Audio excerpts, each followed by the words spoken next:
Hello guys, welcome back to my channel. তো আগের এপিসোডে লাস্টে আমরা দেখেছিলাম হানের অ্যাসিস্ট্যান্ট অনেক খোঁজেও কোনো ইনভেস্টরকে খুঁজে পায়নি। আর যখন এটা হান জানতে পারে সে তাকে বলে কোনো ব্যাপার নয়, আমি জানতাম এমনটাই হবে। সেই জন্যই তো আমি জিয়াকে নিজের লাইফ থেকে দূরে সরিয়ে দিয়েছি, কারণ আমি জানতাম যে যদি সে আমার লাইফে থাকতো তাহলে এইসব প্রবলেম তাকেও ফেস করতে হতো। তাদের কথা শুনে ওই ওল্ড লেডি জিয়াকে বলে, এটাই কি সেই ছেলে কিছুক্ষণ আগে যার ব্যাপারে তুমি কথা বলছিলে?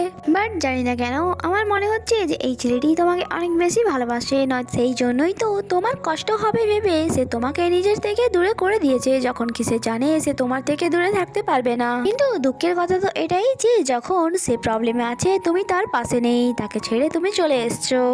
আর নিজের চোখে সবকিছু দেখার পর জিয়াও রিয়েলাইজ করে যে আমার হানের উপর সন্দেহ করা উচিত হয়নি। আর অনেক রেগে হানের কাছে গিয়ে বলে যে তোমার সাহস কি করে হলো আমাকে মিথ্যে বলার, আর তোমাকে এত বড় অধিকার কে দিয়েছে যে তুমি আমার লাইফের ডিসিশন নাও?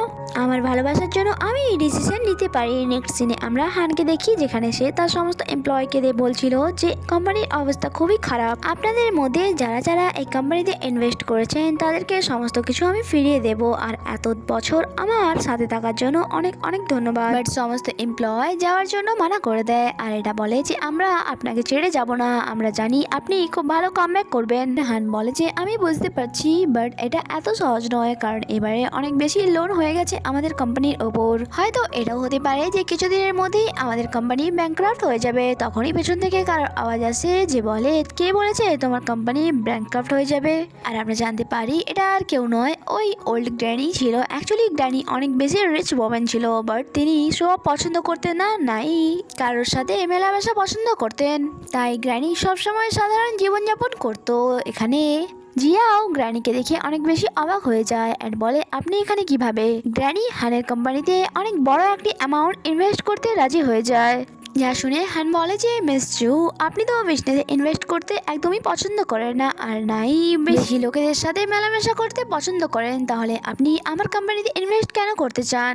গ্র্যানি বলে যে শুধুমাত্র জিয়ার জন্য, তুমি অনেক বেশি লাকি যে জিয়ার মতো একজন লাইফ পার্টনার পেয়েছো তুমি। হতে পারে আমার কোনো সন্তান নেই, বাট আজ থেকে জিয়াই আমার সন্তান, তাই আমার মেয়ের জন্য এই ছোট ইনভেস্ট আমি করতেই চাই। তাই এবার তুমি মন দিয়ে পরিশ্রম করো, আর তারপর আমার মেয়েকে তুমি বিয়ে করে নেবে। ইভেন তো আমি আমার মেয়ের জন্য ডাউরিও রেডি করে দিয়েছি। যা শুনে হান আর জিয়া দুজনেই খুশি হয়ে যায়। নেক্সট সিন আমাদেরকে কয়েক বছর পর দেখানো হয়, যেখানে জিয়া আর হানের বিয়ে হয়ে গিয়েছিল। এখানে জিয়া হানকে বলে, তোমার মনে আছে তো কয়েকদিন পর মমের বার্থডে আসতে চলেছে?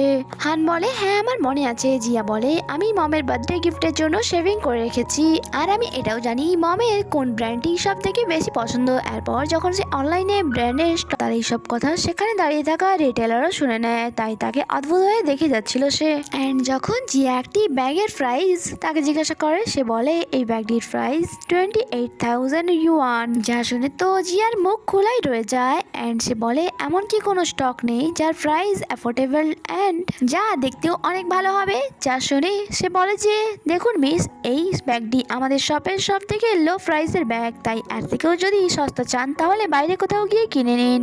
আর তার সাথে সাথেই সে তার উপর অনেক বেশি হাসাহাসি করছিল, যার কারণে জিয়ার অনেক বেশি রাগ হয়। অ্যান্ড সে বলে এখনই এই ব্যাগটি আমাকে দেখাও। অ্যান্ড সব টেলারও ওই ব্যাগটি বের করে তাকে দেখায়, বাট তার হাতে দেয় না। এটা বলে যে যদি তোমাকে এই ব্যাগটি দেই আর কোনো নোংরা লেগে যায় তাহলে আমাদের কাছ থেকে এই ব্যাগটি আর কে কিনবে? তখনই সেখানে অন্য একটি লেডি আসে যাকে দেখে রিচ মনে হচ্ছিল, অ্যান্ড এই ব্যাগটি লেডিটিরও পছন্দ হয়, তাই রিটেলার তাকে এটা দিয়ে দেয়। আর তার সাথে সাথে লেডিটি ওই ব্যাগটির অনেক বেশি প্রশংসা করছিল যে এত সুন্দর হওয়ার পরেও এই ব্যাগটির প্রাইস এত কম। জিয়া বলে, তুমি ব্যাগটি ওনাকে কেন ধরিয়ে দিলে? সেই মেয়েটি বলে যে আমার ইচ্ছা, এমনিতেও এই লেডিটি আমাদের শপের রোজকার কাস্টমার, তাই তুমি শপের অন্য কিছু দেখে নাও যেটা তোমার বাজেটের মধ্যে। তারপর সে ওই লেডিটিকে নিজের সাথে নিয়ে যায় কিছু অন্য ব্যাগের কালেকশন দেখানোর জন্য, যখন কি জিয়ার তো অনেক বেশি রাগ হচ্ছিল যে সে নিজেকে ভাবছেটা কি। সে অন্য কিছু নেওয়ার কথা ভাবে, অ্যান্ড তার একটি জ্যাকেট পছন্দ হয় যা সে ট্রাই করে দেখতে চাইছিল। তখনই রিটেলার তার কাছে এসে বলে, তোমার জন্য আমার কাছে কিছু আছে, আর তাকে একটি প্লাস্টিক ব্যাগ ভরিয়ে দেয় যে এটা তুমি পরে রাখো, নয়তো তোমার এই চিপ মেকআপ যাতে এই ড্রেসটিতে না লাগে। জিয়া বলে, তুমি এটা কি করছো?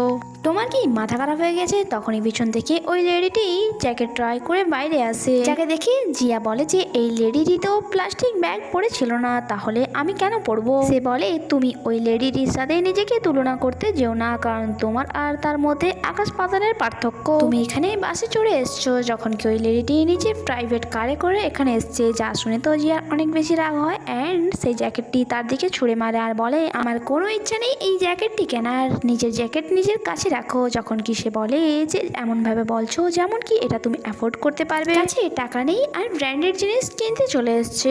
নেক্সট সিনে আমরা জিয়াকে বাসায় দেখি যে অনেক বেশি রেখেছিল, তার কাছে তার ফ্রেন্ড রয়ে এসে বলে যে এবার তো নিজেকে থাপড় মারা বন্ধ করো, দেখো তোমার গালও লাল হয়ে গিয়েছে। আচ্ছা তুমি তো তোমার মাদার ইন লর জন্য বার্থডে গিফট নিতে গিয়েছিলে, তাই আমারও দেখার ইচ্ছা আছে তুমি কি নিলে। জিয়া বলে তার হলো কোথায়, ওখানে এক ডাইনির সাথে আমার দেখা হয়ে গিয়েছিল আর আমার মনে হচ্ছিল যেমন কি আমি তার ফেসের হলিয়াই বিগড়ে দেই। তখন সেখানে হান চলে আসে আর তাদের এইসব কথা সেও শুনে নেয়। রোজি বলে তার মানে তো ওই রিটেলার তোমার সাথে জেনে বুঝে এমনটা করছিল, তুমি তোমার সাথে ওই ব্ল্যাক কার্ডটি নিয়ে কেন যাওনি যা তোমার হাজব্যান্ড তোমাকে দিয়েছিল।